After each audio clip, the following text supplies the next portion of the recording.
ഇന്നൊരു അവധി ദിവസമായതുകൊണ്ട് വെറുതെ ഒന്ന് മാർക്കറ്റിലേക്ക് ഇറങ്ങി.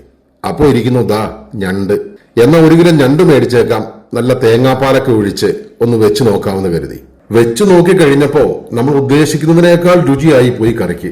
അത്ര അടിപൊളിയാ. പക്ഷേ ഈ ഞണ്ടിന്റെ കറി കഴിക്കുമ്പോൾ നമ്മൾ സൂക്ഷിക്കണം.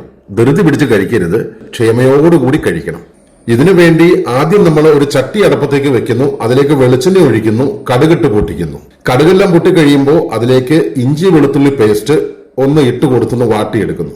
ഇനി അതിലേക്ക് ചെറുതായിട്ട് നുറുക്കിയ തേങ്ങ, പച്ചമുളക് ഇത്രയും ചേർത്ത് നന്നായി ഒന്ന് ഇളക്കിയതിനു ശേഷം ഇനി നമുക്ക് അതിലേക്ക് അരിഞ്ഞു വെച്ചിരിക്കുന്ന സവാള ചേർത്ത് കൊടുക്കാം. അതുപോലെ തന്നെ കുറച്ച് കൂടുതൽ ചെറിയ ഉള്ളി ചേർത്ത് കൊടുക്കാം. ഇനി പാകത്തിന് ഉപ്പ് ചേർത്ത് കൊടുത്ത് ഇതെല്ലാം നന്നായിട്ടൊന്ന് വാട്ടിയെടുക്കാം. അപ്പോൾ നമുക്കതിലേക്ക് അരിഞ്ഞു വെച്ചിരിക്കുന്ന തക്കാളി ചേർത്ത് കൊടുക്കാം. ഇനി നമുക്ക് വേണമെങ്കിൽ ഇത് ഒന്ന് അടച്ചു വെച്ച് ഒരു 5 മിനിറ്റ് നേരത്തേക്ക് ഒന്ന് വേവിച്ചെടുക്കാം. ഇപ്പോൾ നന്നായിട്ട് വെന്ത് കഴിഞ്ഞു. ഇനി അതിലേക്ക് മഞ്ഞൾപ്പൊടി, മുളക് പൊടി, മല്ലിപ്പൊടി, കുറച്ച് ഗരം മസാല ഇത്രയും ചേർത്ത് നന്നായിട്ട് ആ പൊടിയുടെ പച്ചമണമെന്ന് മാറാൻ പാകത്തിന് നന്നായിട്ട് ഒന്ന് ഇളക്കി കൊടുക്കാം. ഇനി കുറച്ച് തിളച്ച വെള്ളം നമ്മൾ അതിലേക്ക് ഒഴിച്ചു കൊടുക്കുന്നു. ഇനി നന്നായിട്ടൊന്ന് ഇളക്കിയതിന് ശേഷം നമ്മുടെ ഞണ്ട് അതിലേക്ക് നമുക്ക് ഇട്ട് കൊടുക്കാം. ഇനി കുറച്ച് കറിവേപ്പില കൂടി ചേർത്ത് നമുക്ക് ഇതൊന്ന് അടച്ചു വെച്ച് വേവിക്കാം.